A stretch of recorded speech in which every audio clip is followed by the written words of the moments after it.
The Financial Instability Hypothesis, devised by US economist Hyman Misky, explains the whys and hows of modern economic depressions.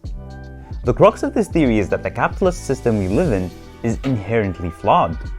Misky believes it to inevitably lead to major financial crisis.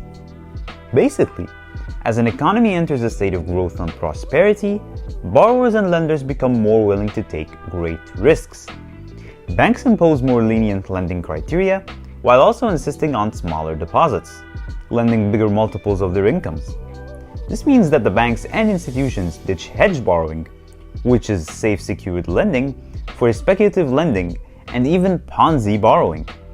In short, due to the rising optimism of a growing economy and higher prices, these financial institutions lend higher money than what they earn in the hopes that asset prices keep rising. However, this is immensely unsustainable. Dubbed the Misky moment, this is a point in time when asset prices stop rising. This leads to borrowers and lenders panicking as they now realize nobody has enough money to complete their payments. This gigantic panic leads to all of these investors aiming to liquidate their assets to meet their borrowing requirements.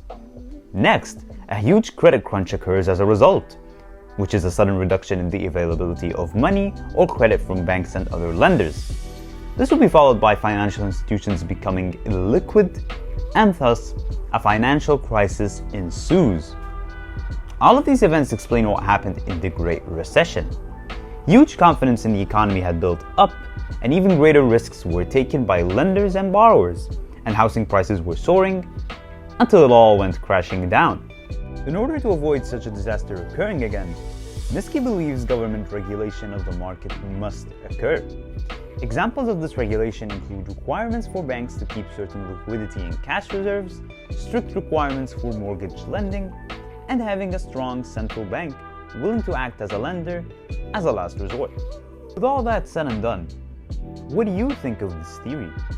What do you think of its implications on the current global economy?